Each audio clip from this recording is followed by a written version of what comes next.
कहानी कुछ ऐसे खत्म हुई कि पूरी दुनिया ही सुनने लग गई। अतुल सुभाष के मुंह से कही कुछ ऐसी बातें जिसे सुनकर लड़कों के लिए संविधान लिखने वाला आज कहीं शर्म से सर झुका रहा होगा। 24 पन्ने का नोट और 90 मिनट की लाइव वीडियो में अतुल सुभाष की कही वो 4 लाइन जिसे सुनकर भारत का पूरा सिस्टम हिल गया। कोई कितना बेबस रहा होगा, कोई कितना मजबूर रहा होगा, कोई पूरी दुनिया जीत के भी कैसे अपनी बीवी से हार गया। और जाते जाते क्या थी उनकी आखिरी कुछ मांगे, सब कुछ बताते हैं, सब कुछ सुनाते हैं। पर उससे पहले आपकी इच्छा हो तो वीडियो को लाइक करके पेज को फॉलो कर दें। अतुल सुभाष की जिंदगी की कहानी खत्म हुई और खत्म ऐसी हुई कहानी की पूरे नियम कानून संविधान पर एक नई बहस छिड़ गई। कैसे एक हंसता खेलता जिंदगी बर्बाद हो जाता है, बसा बसाया घर टूट के बिखर जाता है। अतुल सुभाष की कहानी ना रोने वाले मर्द को भी रुला देगी। अतुल सुभाष कहते हैं कि उनकी बीवी उन पर 8 झूठे केस करती है। वो कोर्ट कचहरी के चक्कर काटते काटते थक गए थे। उदाहरण में कहे जाने वाले शब्द कि कोर्ट कचहरी में चप्पल घिस जाते हैं। अतुल ने कहे कि मेरी चप्पल के साथ साथ मेरे पैर के तलवे घिस गए, पर मेरी सुनने वाला कोई नहीं था, ना सिस्टम, ना जज, ना मेरी बीवी।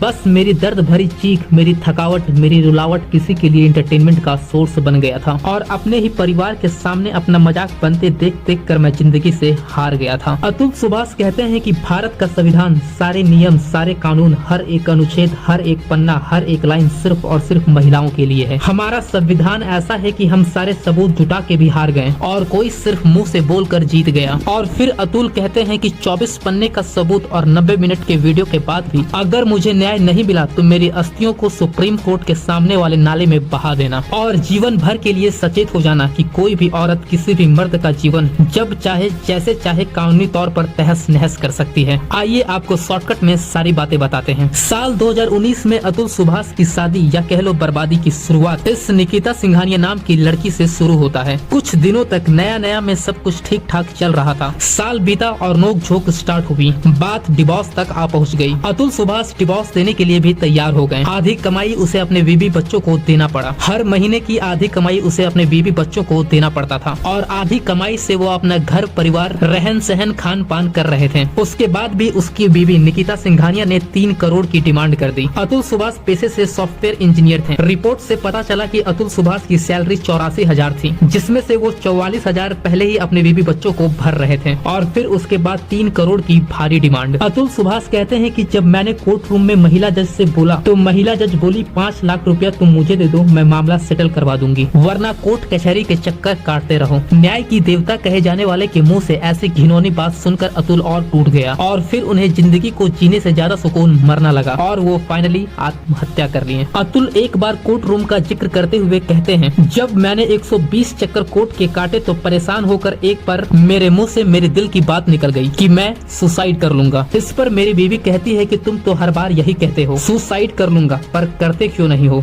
कर लो, कर लोगे तो तेरा सारा प्रॉपर्टी मेरा हो जाएगा, मर जाओ फिर तेरे घर वाले मरेंगे, तेरा भाई मरेगा और फिर बीवी होने के नाते सब कुछ मेरा हो जाएगा। और ये सुनकर कोर्ट रूम का जज हंसती है। अतुल कहते हैं कि मेरी जिंदगी में मेरे पास बस 3 ऑप्शन थे। पहला कि मैं जिंदगी भर यातना सहूं, कोर्ट कचहरी के चक्कर काटता रहूं, अपने ही पैसे से अपने घर वालों को परेशान होता देखता रहूं। दूसरा, जो मेरी जीवन भर की कमाई है उसको अपनी बीवी को भर दूं और तीसरा, मैं रहूं ही नहीं। फिर अतुल लिखते हैं कि बहुत कुछ सोचने के बाद मैंने तीसरे फैसले को चुना, खुद को खत्म करने का फैसला। अतुल कहते हैं कि जब आदमी अपने परिवार से हार जाता है तो जिंदगी से हार मानना बहुत आसान हो जाता है। अब अतुल की मांग है कि मेरे जीते जी तो मेरी कोई नहीं सुना, शायद मरने के बाद हमारे संविधान के देवताओं के कानों में जूरेंगे और शायद मुझे न्याय मिल सके। हजारों पन्नों की संविधान के किताब में मर्दों के लिए भी 1-2 पन्ना जगह मिल सके। अतुल अपनी कहानी पूरी दुनिया को सुनाना चाहते थे। उनकी आखिरी इच्छा थी कि उनकी बात हर मर्द सुने, संविधान में बैठे हर इंसान सुने। इसीलिए तो उन्होंने 90 मिनट का वीडियो और 24 पन्ने का नोट लिखा था और फिर इस धरती को अलविदा कह दिए, शायद इस उम्मीद में कि मेरे जीते जी तो कोई नहीं सुना, मरने के बाद शायद कोई सुन ले। हो सके तो इस वीडियो को शेयर करके उनकी आखिरी इच्छा पूरी करें। और क्या आप भी चाहते हैं कि अब समय आ गया है जब मर्दों के लिए भी एक कानून बननी चाहिए, संविधान की किताब में मर्दों के लिए भी कुछ जगह मिल पाए? क्या आप भी चाहते हैं कि जेंडर इक्वालिटी नाम का कानून बनना चाहिए? अपनी राय कमेंट बॉक्स में जरूर लिखें।